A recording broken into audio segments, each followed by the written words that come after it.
아내와 함께 집 앞에 다다르자 멀리서도 우리를 한눈에 알아본 엄마가 빠른 걸음으로 걸어오는 게 보였습니다. 정훈아! 정훈아! 엄마, 자꾸 나와있지 말라니까. 뭐하러 나와있어? 하루 종일 집에만 있으니까 심심해서 나와봤지. 그래도 힘든데 뭐한다고 나왔어? 아유, 괜찮대도. 배고프지? 얼른 가서 밥 먹자. 니들 좋아하는 순두부찌개 끓여놨어. 어머님, 맛있는 순두부찌개 냄새가 여기까지 나는데요? 아내가 엄마의 손을 꼭 잡으며 활짝 웃었어요. 아유, 우리 며느리는 말 한마디 한마디를 어쩌면 이렇게 예쁘게 하는지 모르겠다. 어머님이 하신 음식은 진짜로 다 맛있는걸요? 저번에 우리 엄마 아빠도 어머님 순두부찌개 먹어보고 엄청 칭찬했었잖아요. 어머님이 해주신 음식은 진짜로 다 맛있어요. 엄마와 아내가 소리내어 웃으며 저만 남겨둔 채 앞서 걸어가고 있었습니다. 그런 엄마와 아내의 뒷모습이 그렇게 아름다워 보일 수가 없었어요. 제가 세상에서 가장 사랑하는 두 사람의 뒷모습은 언제 봐도 눈시울이 붉어질 만큼 감동적인 모습이니까요. 집안에 들어서자 이미 밥상에 음식이 한 상 가득 차려져 있었어요. 어머님, 제가 와서 해도 되는데 힘드시니까 앞으로는 제가 준비할게요. 하루 종일 집에서 텔레비전만 보고 있는데 힘들긴 뭐가 힘들어. 난 하나도 안 힘들다. 니들이 맛있게 먹는 것만 봐도 배가 불러. 얼른들 앉아서 먹자. 잘 먹겠습니다. 아내가 큰 목소리로 말을 하고는 순두부찌개를 듬뿍 뜨더니만 밥에 쓱쓱 비벼서 맛있게도 먹었어요. 아, 진짜 맛있다. 어떻게 이런 맛이 나는 거죠? 그게 바로 손맛이라는 거야. 맞아요, 어머님 손맛은 진짜 최고예요. 아내의 웃음소리가 거실에 가득 울려 퍼졌습니다. 그렇게 식사를 다 하고 과일을 깎아서 먹고 있었는데요. 정훈아! 라며 누군가 저를 불렀어요. 하여튼 경수 엄마는 참 귀신같이 시간을 잘 맞춘단 말이야. 드라마 시간에 딱 맞춰서 오시는 거잖아요. 엄마와 아내가 시계를 보며 장난스레 웃었어요. 저 왔구만요. 암튼 경수 엄마는 시간을 아주 기가 막히게 잘 맞춰온다니까. 집에 있으면 심심한 걸 어떻게 해요. 우리 남편은 벌써 자는구만요. 여기 형님 좋아하는 빵도 가지고 왔으니까 예쁘게 좀 봐줘요. 옆집 사는 경순의 엄마가 은근슬쩍 자리를 잡고 앉았습니다. 경수는 어릴 적부터 한 동네에서 자란 제 친구입니다. 지금은 서울에서 직장생활을 하고 있기에 아주 바쁘게 지내고 있습니다. 난 정훈이 보면 아주 부럽다. 우리 경수도 정훈이처럼 선생님 돼서 여기 내려와서 살았으면 얼마나 좋았겠어. 우리 경수는 뭐가 그리도 바쁜지 잘 내려오지도 않는다. 경순의 엄마가 긴 한숨을 내쉬었어요. 부럽긴 뭐가 부러워. 동생 옆에는 우리가 있는데 우리가 남도 아니고 가족끼리 무슨 그런 말을 해. 맞네, 맞아. 우리 사이가 친척보다 더 살가운 사이 아니겠어요? 당연하지. 우리가 한 동네에서 같이 산 세월이 얼만데 우리 정훈이랑 내가 얼마나 힘들게 살았어. 근데 경수 엄마 아빠 덕분에 우리가 이렇게 잘 살게 됐구만. 경수 엄마랑 난 친동기지간보다 더 가까운 사이다 그 말이야. 형님 말이 맞네요. 전 우리 친언니보다 형님이 더 편하구만요. 두 분이서 한동안 도란도란 이야기를 하고 계셨어요. 그 모습을 가만히 지켜보고 있노라니 옛 생각이 떠오릅니다. 아주 오래전 우리 부모님은 바닷가 마을에 사셨다고 합니다. 아빠는 그곳에서 고기잡이 하는 배를 타고 일손을 도왔다고 했어요. 그리고 엄마는 고기를 따개고 손질하는 일을 하며 사셨고요. 그러던 어느 날, 그날도 이른 새벽부터 아빠가 고기잡이를 나갔다고 하는데요. 심한 풍랑에 배가 뒤집히는 사고가 발생했고 아빠는 그 뒤 영영 돌아오지 못했다고 합니다. 그 모습을 지켜보던 엄마는 크나큰 충격을 받은 채 그곳을 떠나왔다고 했어요. 아빠의 장례식이 끝나던 날 작은아빠가 엄마에게 말했다고 합니다. 형수님, 여기서 형수님 혼자 정훈이를 어떻게 키워요? 그러지 말고 우리가 살고 있는 동네로 오세요. 거긴 일자리도 꽤 있어요. 거기 갔다가 괜히 서방님이랑 동서한테 민폐만 끼칠 것 같은데 저도 생각 좀 해볼게요. 민폐랄 게 뭐가 있어요. 우리도 크게 잘 살지도 못해서 큰 도움은 못 드려도 왔다 갔다 챙겨는 드릴 수 있지 않겠어요?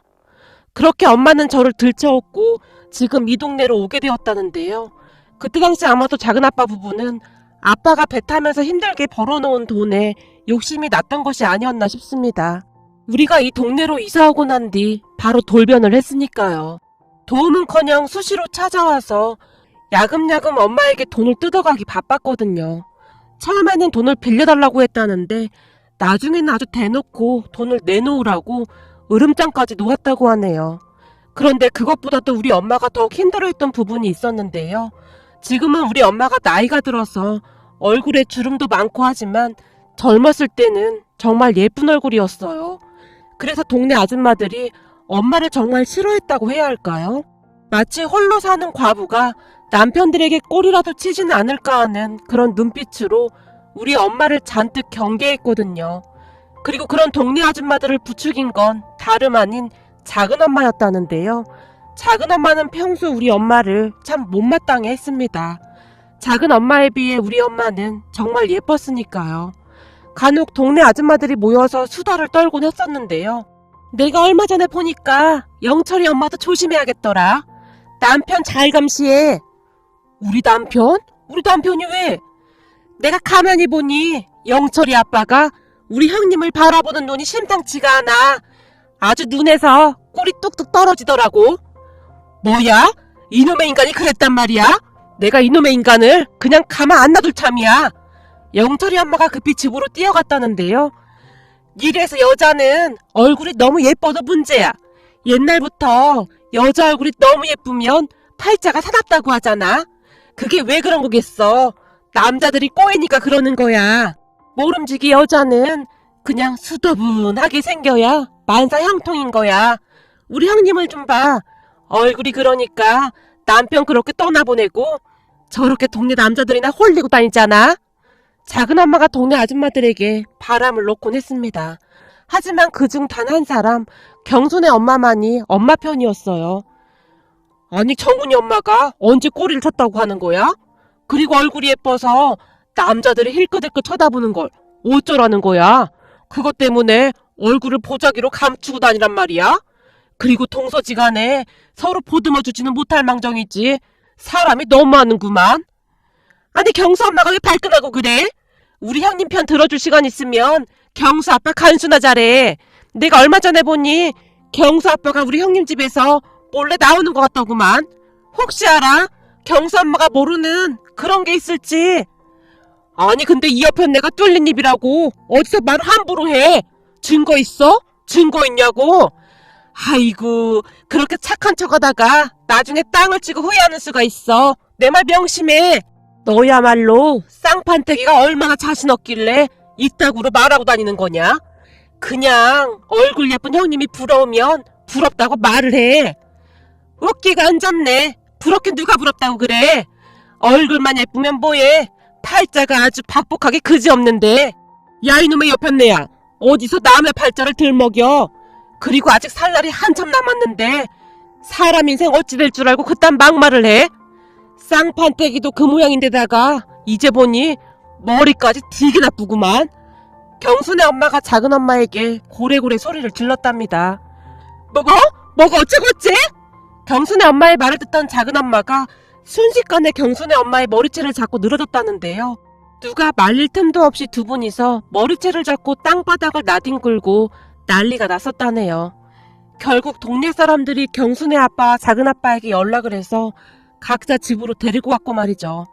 그리고 그 소식을 들은 우리 엄마가 경순의 엄마를 찾아갔는데요.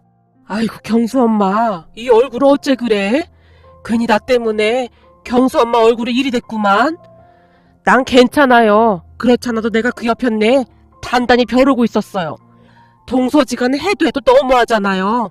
그 옆편네가 여기저기 이상한 소문 다 내고 다녀서 지금 동네에 형님 소문이 말도 아니에요. 경순의 엄마가 흥분한 채 말을 했어요. 아유 정훈이도 있는데 내가 뭐 하는 건지 모르겠네. 암튼 형님 제 걱정은 하지 마세요. 다음에도 그러면 제가 아주 가만 안 둘 참이니까요. 경수 엄마, 말이라도 참 고마워. 엄마가 눈물까지 글썽였습니다. 그렇게 우리 엄마와 경순의 엄마는 친언니 동생처럼 참 잘 지냈습니다. 하지만 그 뒤에도 작은 엄마를 비롯해 동네 사람들이 참 많이도 힘들게 했는데요. 우리 엄마는 평소에 화장도 잘 안 하고 다니곤 했습니다. 어쩌다 한번 립스틱이라도 바르고 나오는 날이면 순식간에 동네에 이상한 소문이 퍼지곤 했어요. 정은이 엄마 말이야, 오늘 화장한 거 봤어? 그 얼굴에 어떻게 혼자 사나 했더니 그 옆 바람이 났나 보구만. 다들 남편들 단속 잘해. 동네 아줌마들이 수근거리기 일쑤였거든요. 형님, 신경 쓰지 마요. 저 인간들이 어디 하루 이틀 그랬나요? 형님 얼굴이 너무 예뻐서 다들 질투하는 거니까 상관도 하지 마요. 경순의 엄마가 항상 엄마를 위로했습니다. 그러던 어느 날 제가 다니던 국민학교에서 운동회가 있었는데요. 그때는 국민학교라고 불렀는데 그 시절 운동회 날은 동네 잔치라고 해도 과언이 아니었습니다. 마을이 아주 시끌시끌할 정도였으니까요. 제 기억에 운동회 날 참 많은 행사가 있었는데요. 부채춤부터 해서 오자미로 박 터트리기, 차전놀이, 달리기, 암튼 운동회가 있는 날은 동네 잔칫날과 다를 바가 없었습니다. 운동회 날은 맛있는 음식도 많이 먹을 수가 있었어요. 김밥에 사이다는 물론이고 저마다 맛있는 것들을 잔뜩 준비해오곤 했으니까요. 하지만 돈이 많지 않았던 우리 엄마는 밤과 고구마를 삶아서 가져오곤 했는데요. 엄마가 맨날 이런 것만 준비해와서 미안해. 괜찮아 엄마. 난 엄마가 해준 건 다 맛있어. 우리 아들이 이렇게나 속이 넓다니까. 항상 미안한 듯 엄마의 눈에 눈물이 맺혀 있었어요. 그런데 그 순간 경순의 엄마가 조용히 말했어요. 아이고 형님이 맛있는 밤도 쪄왔네요. 역시 운동회 하면 찐밤은 꼭 먹어야 하지. 밤이 아주 맛있게 쪄졌네. 형님, 내가 우리 정원이 주려고 여기 계란 입힌 소세지랑 오뎅볶음 계란말이 그리고 김밥까지 잔뜩 준비해왔어요. 경순의 엄마가 보따리에서 먹을 것들을 잔뜩 꺼내놓았어요. 경수 엄마 고마워.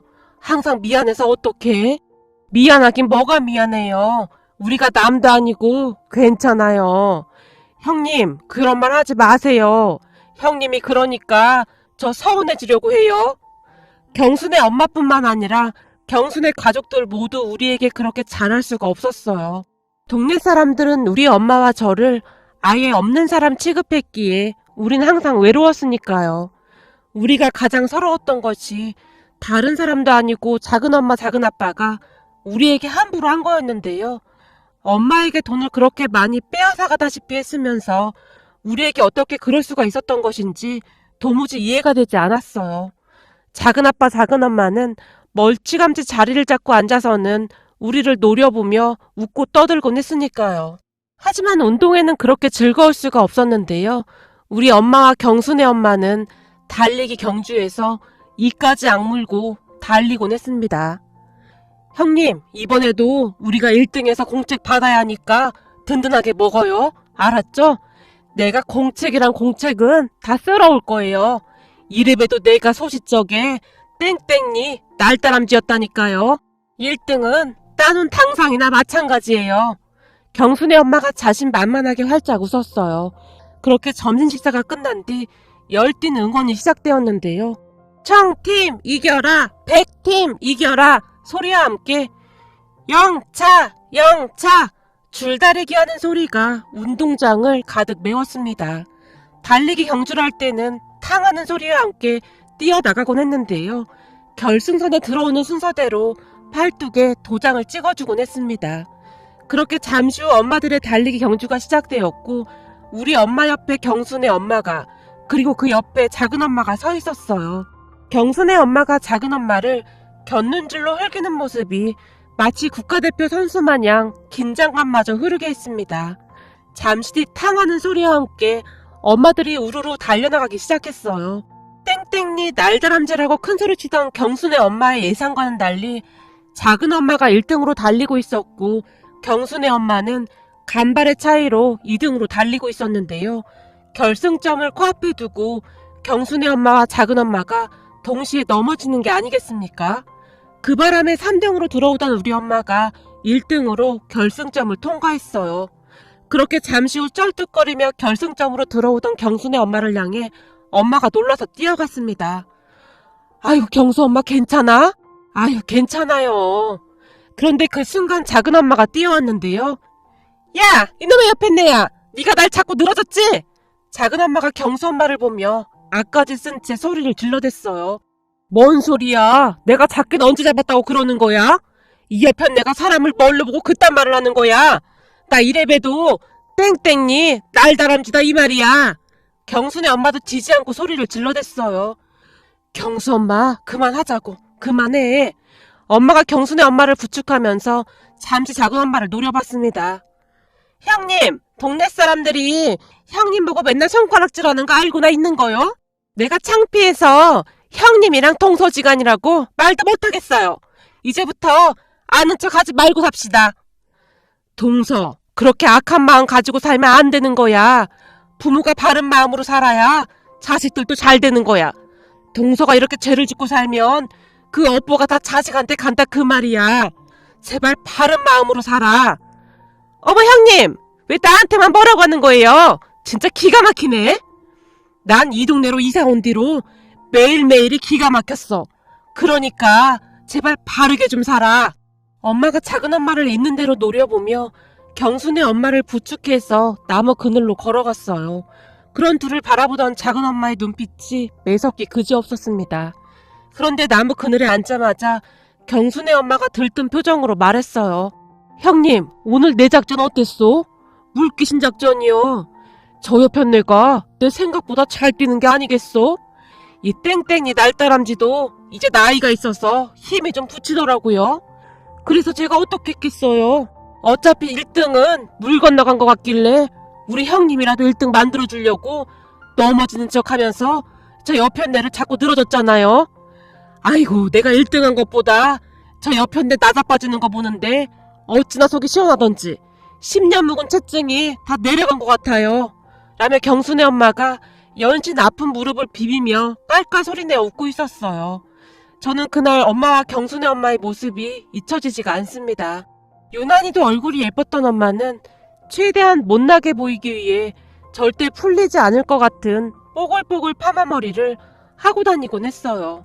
사람들의 수군거림에 그 아름다운 얼굴을 오히려 감춘 채 살아야만 했던 엄마의 인생이 제 머릿속에 그대로 박힌 채 지금까지 절대 지워지지가 않습니다.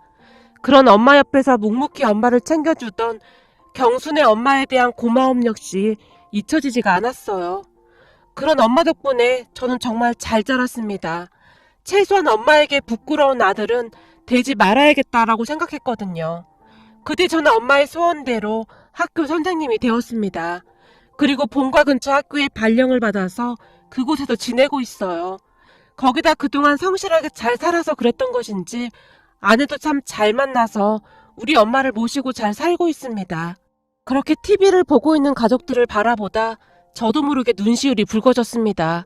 그 순간 경순의 엄마가 조용히 말을 하기 시작했어요. 형님, 혹시 그 소문 들었어요? 뭐, 아무튼 경수 엄마는 동네에서 일어나는 일을 모르는 게 없어. 저도 우리 남편한테 들었는데요. 세상에나 형님네 동서 아들, 그러니까 그 뭐냐, 정훈이 사촌동생 태진이 처음 말이에요. 우리 조카 며느리? 예, 그 조카 며느리 말이에요. 남자랑 눈 맞아서 집 나갔대요. 뭐? 그게 무슨 말이야? 태진이 부부 서울에서 잘 살고 있는데 누가 그런 소리를 해? 아이고, 말도 마세요. 자식들까지 두고 집을 나갔대요, 글쎄. 남자가 같은 회사 직원이라나 뭐래나. 아무래도 일하면서 눈이 맞았다는 것 같아요.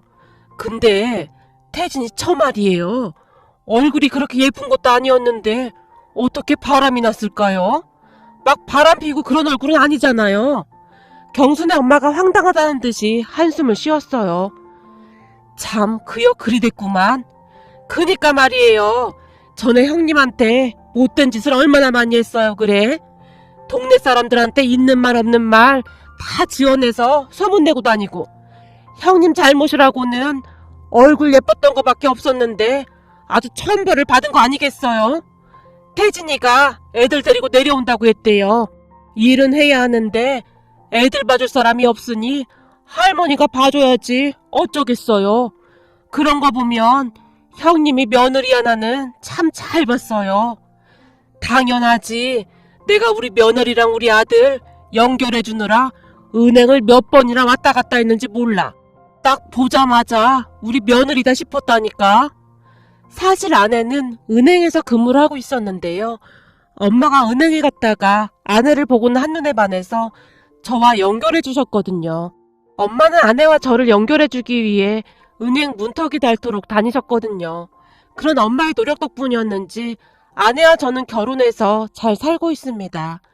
참 한동안은 분가에서 살았었는데 우리 아들이 기숙사가 있는 고등학교로 들어가면서 아내가 먼저 본가로 들어가서 같이 살자고 했어요. 그렇게 우리는 그동안 엄마와 저를 잘 챙겨준 경순의 부모님까지 챙기며 잘 살고 있습니다. 그리고 작은아빠 부부는 사촌동생 아이들을 돌보느라 정신이 없어 보였는데요. 사촌동생이 결혼도 늦게 한 데다가 애까지 늦게 낳아서 아직도 한참 손이 많이 갈 나이였거든요. 얼마 전에 봤는데 두 분이 아주 폭삭 늙었더라고요. 평생을 그렇게 모질게 살더니 그 죄를 그대로 돌려받는 건 아닌가 싶습니다.